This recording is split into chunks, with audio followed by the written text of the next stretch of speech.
Guys, Dadalorian here. Thanks for tuning in to another video. Today, we got an article from Culture Slate, and being a big Mandalorian guy, obviously, um, uh, I wanted to educate myself on the history of Mandalorians, and this is looking at the and this is looking at how Mandalorian lore evolved over 40 years of Star Wars storytelling.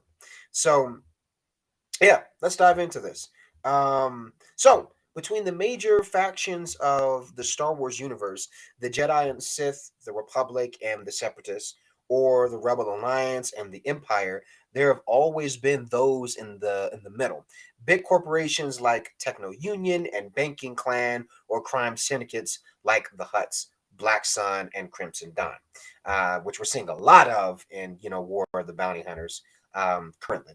Um, and of course, the Mandalorians.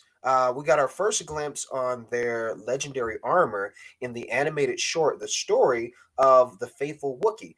Probably only watchable part of the Star Wars Holiday Special. Yes, that is very true. The first mention of the name Mandalorian stems from Donald F. Glutt's novelization of The Empire Strikes Back. Describes them as a group of evil warriors defeated by the Jedi Knights during the Clone Wars.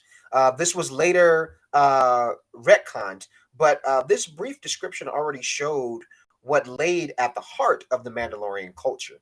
The expanded universe had painted quite an extensive picture of the history of these warriors more than 7,000 years before the events of New Hope. The species that would become the Mandalorians were gray skinned aliens called Tong, who lived on Coruscant until a volcanic eruption forced them to leave the planet.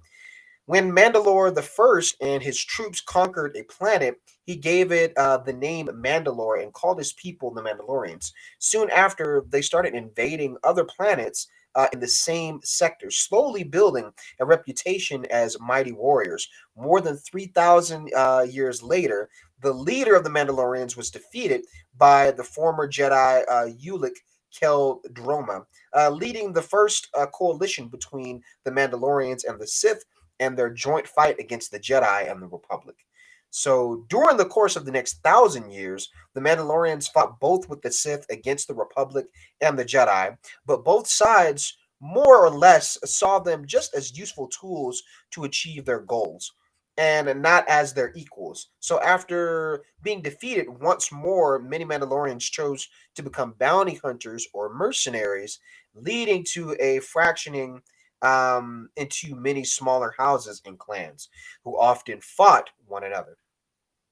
That's really interesting. And this is great for me. I'm probably going to touch on this again, but this is great for me because a lot of this history, like I've known little things, but like all of this kind of being put together, like I really had no idea. This is really cool. So this is educating, for me, especially being a huge Mandalorian fan. Like I know a little bit about Mandalorian history, but it's kind of fun reading through. To some of you guys, this may not be new news, especially if you're very accustomed and familiar with legends. But for me, this is really enjoyable, man. And just to have a glimpse back over how Mandalorians have been viewed, how that's changed over the course of many years. So anyway, continuing on, the Mandalorians often integrated other species into their midst, either after conquering them or after they joined them voluntarily in hope of a better life. So being a Mandalorian was neither a birthright nor the result of being born on Mandalore, but something that had to be earned by following their culture and their way of living. Um, After the fall of the Empire, the Mandalorians fought for the New Republic. In fact, the Legacy of the Force novel series depicted how Boba Fett trained Jaina Solo, Han and Leia's daughter, so that she could defeat her brother Jason after he had fallen to the dark side. What? I had no idea about this. All these stories told in numerous books and comics became rebranded as legends in 2014. However, a kind of schism had already happened in Star Wars storytelling before that. Karen Traviss played a major part in the creation of the Mandalorian culture in Star Wars literature. Between 2004 and 2009, she had four Republic Commando and one Imperial Commando novels published. The books not only dealt with the clone and stormtroopers, respectively, but also involved Mandalorians, their culture and way of living, and their homeworld. Aside from these novels, she wrote several short stories and an article about the Mandalorian people and culture for Star Wars Insider. She was also responsible for developing the Mandalorian language, Mandoa. Dude, I had no idea about this. What the heck? This is so crazy. Travis based her characteristic of the Mandalorians on their image as ruthless warriors who conquered other worlds and often caused extinction of complete species and populations that dared to stand in their way. Damn, that's crazy, man. Sounds a lot like Death Watch for sure. At the same time, she showed them as caring, egalitarian people who regarded men and women as absolute equals, where girls could become the same kind of mighty fighters as boys. Mandalorian families adopted orphans and helped widows who lost their husband in war. And we see that all the time with foundlings in several different occasions in Mandalorian lore.